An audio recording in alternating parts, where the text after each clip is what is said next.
За өнөөдрийн үзэх үг бол харин чö машин. За бид нар нэг чичан гэж яриад дүүсэн те. Тэрний чö байна. За чö гэдгийг дээр үедээ дөрөв дугаатай үхэр тэрэг шиг ингэж бичдэг байжээ. За ингэж явцын дунд цөөхөн цомхон болсоор байгаад одоо бидний үзэх ёстой ийм чö гэдэг хандлага байна. За дагаад уншия. Чö. За энэ и гэдэг авайг өө хэсэг шиг монгол хэлний өө биш. Аман задлаад хэлээ шүү. Чö. Төгсгөлээр ингээ хаяад чö.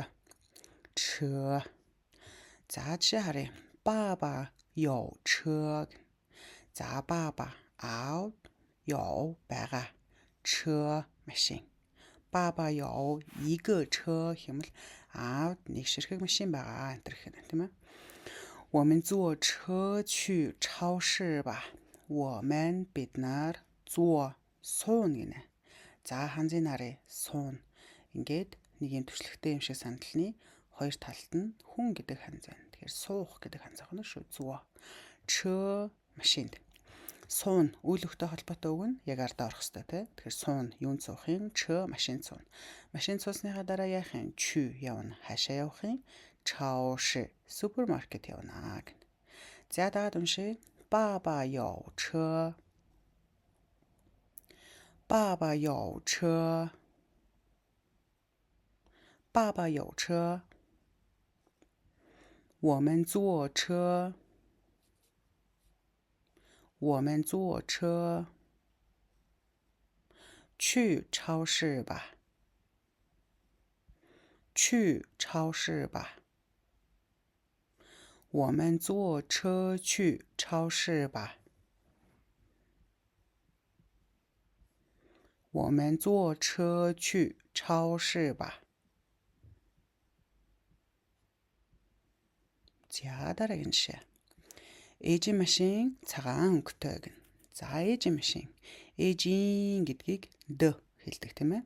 Тэгэхээр мамад чö ши бол баясад цагаан өнгөтэй. Дагаад уншия. Мамад чö ши. Мамад чö ши. Баясад. Мамад чö ши баясад. За машин дотор 8 ширхэг аяга байна гэнэ.